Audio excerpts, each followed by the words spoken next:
संस्थेचा गुरुवर्य श्री मारुती बाबांचं दर्शन झालं। ते इकडे बाऱ्या लागेल आहेत शेळमधून।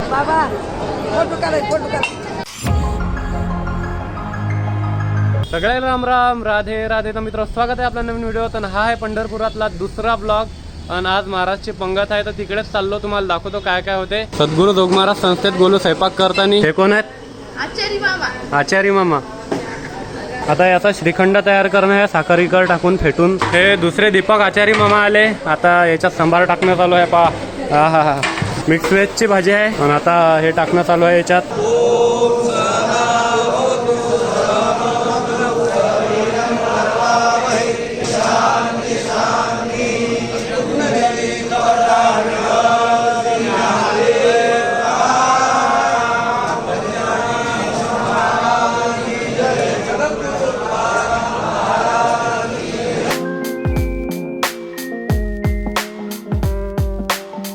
संस्थेचा गुरुवर्य श्री मारुती बाबांचं दर्शन झालं आणि आज महाराज आपल्या सोबत आहेत आणि महाराजांचा जन्मदिवसही आहे आणि आज गुरुपौर्णिमा बी आहे। आता आपल्या सोबत आहेत महाराज।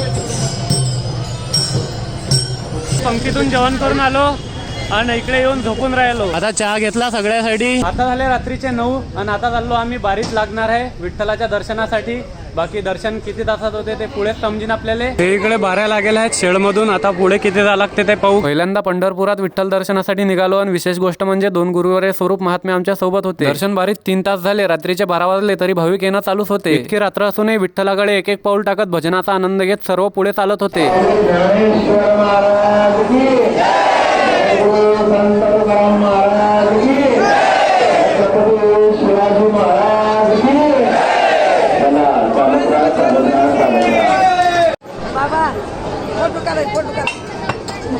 वारी दरम्यान 2 व्यक्तींकडून पेटीत टाकायसाठी हे पैसे भेटले होते। कमरेवर हात ठेवून आमची वाट पाहत उभे असलेले श्री विठ्ठल, रुक्माई, सत्यभामा व श्री राधाराणी या सगळ्याचं दर्शन झालं। आता सकाळचे 9 वाजले आणि दौंड स्टेशनवर येऊन आम्ही जेवण करू राहिलो।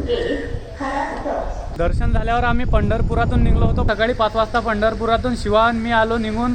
आम्ही रेल्वेनं आलो, बाकीचे सगळे एसटीने येणार आहेत। अजून 2 घंटे रेल्वेची वाट पाहणं आहे आम्हाला। आता रेल्वेत चढलो आणि 450 किलोमीटर बाकी आहे। स्लीपरचं तिकीट काढलं होतं। रात्रीचे 10:30 वाजले, आम्ही नांदुऱ्यात पोहोचलो। थांबणं तर होतं मलकापुरात, पण आम्हाला दोघायलाही झोप लागली। स्टेशन मागे गेलं, आम्ही आलो नांदुऱ्यात। आता डबल वापिस जाणं आहे। दुसरी ट्रेन पकडून डबल मलकापुरात आलो, तिथून डिघेला आलो। रात्री शिवाचे बाबा आले ते घ्यायला ऑटो घेऊन आणि आता आम्ही डिगीतच आहे। तुम्ही सुरुवातीला पाहिलं असेल, प्रस्थानाच्या पहिले आपण इथूनच निघलो होतो आणि वापसही इथंच आलो पंढरपुरातून। रेल्वेत आल्याच्यानं एकदम शांततेत प्रवास झाला, झोपून येता आलं मस्त। आणि पंढरपूर वारीचे तुम्ही सगळे ब्लॉग पाहिले असतील आपले, एकदम मजा आली वारीत। आणि आता उद्या घरी जाणार आहे, तर ते आपण पुढच्या व्हिडिओत पाहू। आजच्यासाठी एवढंच, धन्यवाद। तुम्ही हा ब्लॉग शेवट लोक पाहिला, आवडला असेल तर लाईक करा, नवीन असताना सबस्क्राईब करा। भेटू पुढच्या व्हिडिओत।